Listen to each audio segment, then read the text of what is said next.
അപ്പൊ നമ്മൾക്ക് എന്തെങ്കിലും ഒരു തോന്നിയാസം ഒപ്പം കൊണ്ടുനടന്നുകൊണ്ട് ജീവിതത്തിൽ സന്തോഷിക്കാനുള്ള സാധ്യത ഒരിക്കലും സാധ്യത. ചിലപ്പോൾ അത് നിർത്തിയാൽ തന്നെ നമ്മുടെ ജീവിതം അത്ഭുതകരമായ മാറ്റത്തിന് വിധേയമാണ്. മഹാനായ ഇബ്നു അബ്ബാസ് റളിയല്ലാഹു അൻഹു പറയുന്നുണ്ട്, ഇന്നലിൽ ഹസനത്ത് റിയാഉ ഫിൽ വജ്ഹ്. ഒരു നന്മ ഒരുത്തൻ ചെയ്താൽ അവന്റെ മുഖത്ത് ഒരു വെളിച്ചം വരുന്നുണ്ട്. വനൂറൻ ഫിൽ ഖൽബ്, ഹൃദയത്തിൽ ഒരു പ്രകാശമാണ്. അപ്പൊ ഒരു നന്മ ഹൃദയത്തിൽ വെളിച്ചുണ്ടായാൽ സന്തോഷം ഉണ്ടാകുന്ന ഉറപ്പല്ല. വസഅതൻ ഫിൽ റിസ്ഖ്, അവന്റെ ഉപജീവനം അന്നത്തെ വരുമാനത്തിൽ ഒരു വർധനവുണ്ടാവും. വഖുവതൻ ഫിൽ ബദൻ, ശരീരത്തിന് ഒരു ആരോഗ്യവും ഒരു ഉന്മേഷവും കിട്ടിയമായി തോന്നുന്നതാണ്.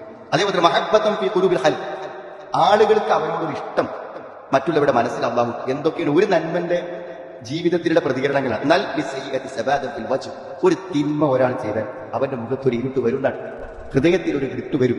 ഇത് ഖുർആൻ തന്നെ പറഞ്ഞ കാര്യമാണ്. അവർ സമ്പാദിക്കുന്ന നിമിത്തം അവരുടെ ഹൃദയങ്ങളിൽ കറ പിടിക്കണം. കറ പിടിച്ച് ഹൃദയം മുഴുവൻ കവർ ചെയ്യുന്നു.